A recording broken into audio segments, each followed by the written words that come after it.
Well, ladies and gentlemen, WrestleMania 31 has come and gone, or WrestleMania play button, as you can see it right down there. And how was this pay-per-view? Well, I'll give you two versions of it. The short version and the wordy version. The short version of this review is as such.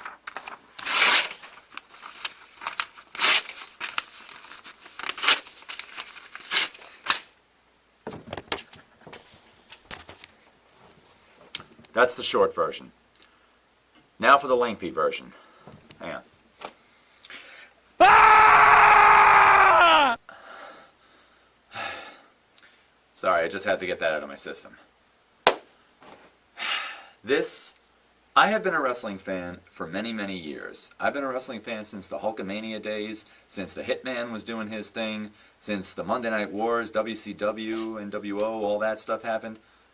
Never in all my years of being a wrestling fan have I been legitimately upset, legitimately furious at a wrestling pay-per-view. This was terrible. Yeah, you could probably understand one reason why I didn't like it, but let me just break it down here. Okay, there were a couple of matches that did have their moments, but ultimately, they just wound up being letdowns. Let me start off with the most immediate one, Sting and Triple H. Sting has been wanted by many to come to WWE for how many years now? He was the guy at WCW. He did great there. He was one of the top guys in TNA. He did great there. The guy is a legend. He is a Hall of Famer. He is by far one of the greatest wrestlers ever to step into a ring that up to this point, hey Leo, Leo would agree, that up to this point never set foot in a WWE ring. So after all this time, they finally get Sting to be in WWE. And what do? Do they have him win? Do they have him go over the top bad guy in all of WWE, Triple H? The Shao Kahn of WWE, the Darth Vader of WWE? Do they have him go over him and silence him and Stephanie McMahon from everything that they were saying? Do they have Sting prevail? No. No. They have Sting lose. Triple H beats Sting. He didn't just beat him. They did a whole thing where Sting and Triple H were having a match and it was going well. Eventually, Sting got the Scorpion Deathlock on Hunter. That was awesome. And then DX comes out. New Age Outlaws, X-Pac, and eventually Shawn Michaels. They come out and they start to attack Sting. Well, Sting is no stranger to gang warfare. Anybody who's familiar with his WCW days, when he single-handedly took on the entire New World Order all by himself. Even in TNA, when he had to go after a lot of guys on his own. So, he was able to repel them just fine. But then... but nonetheless, they stay around the ring. Then what happens is the NWO comes out. And at first I was like, well, NWO, Sting. But no, they came to help Sting. Hogan, Hall, Nash. Hollywood Hogan, Scott Hall, Kevin Nash. They came out to beat up on DX and even up the odds for Sting. That was awesome. And then at some point, Shawn Michaels, like I said, he comes in, he super kicks Sting. Anybody who knows about Sting and Shawn Michaels is... history with one another in the Christian wrestling circuits and known that they're both brothers in Christ right there, might have gotten a chuckle out of that, as I did initially. But Triple H went for the pin on him, and Sting kicked out. But then then Triple H gets handed his sledgehammer by one of the guys from DX, and then Scott Hall hands Sting the baseball bat. Oh, baby, this was going to be cool. It was like Darth Vader and Luke Skywalker igniting their lightsabers and going for the clash right there. And then what happens? Sting breaks Triple H's hammer in half with his bat. Beautiful. That was fantastic. Oh man, this was the culmination of it right here. This was going to be cool. And then Triple H gets a lucky shot off on Sting, and then he goes for the pin. 1, 2, 3. And that was it. That was it. The match was a considerable amount of time, but Triple H won. Now, it's not simply... Alright. This match, and the way it went, represents the realization of the fear that I and many other Sting fans have had about him coming to WWE. And even Sting himself had voiced concern about this when he said many years ago that the reason he didn't initially go to WWE was because he didn't trust how he would be used.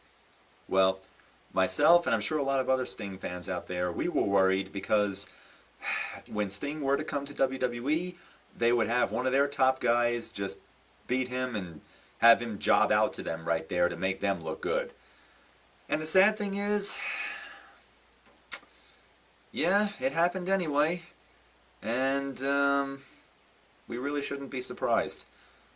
I mean, this was just really a huge letdown right here. After all that build-up, this was like, oh man, the match is going so well, and then you just have the hero lose.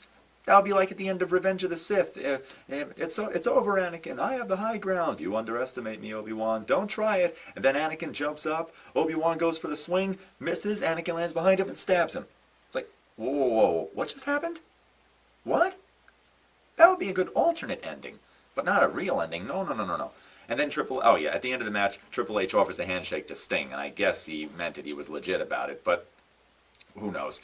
But then later on in the night, Triple H and Stephanie both come out to gloat. They come out to gloat, and they're like, hey, we told you we were going to beat Sting. You know, we told you that because it's what's best for business. I can't even finish that. But you know what the sad thing is? This is so consistent with how WWE has treated anybody that wasn't a naturally bred WWE guy. That's how they treated Goldberg when he came in. That's how they treated Scott Steiner. That's how they treated Booker T at first. And now that's how they treated Sting. That's how they treated the Radicals, Chris Benoit, Eddie Guerrero. Whenever a guy from WCW or any other company came to WWE, WWE would always start them off by making them look like chumps all the time. Or they put them in gimmicks that made them seem ridiculous. They used to do, and they put them up against guys who were WWE all the way and would just annihilate them right there. That practice of theirs is what I like to call kicking the competition out of them. Now, the sad thing is, WCW is not around anymore. So it's not like they're going to rise from the ashes all of a sudden and challenge WWE again. So what's to worry about letting a guy who was the guy at WCW win a match in WWE? Huh? What's the harm? And this is WrestleMania. So look, if any of you out there are saying, well, come on, Dan, look at it this way. Maybe they'll have them have a rematch and Sting will face Triple H at Extreme Rules and maybe he'll win that match. No, no, no, no, no, no, no, no, no. This was WrestleMania. This is supposed to be the culmination of all the storylines, of all the feuds right here.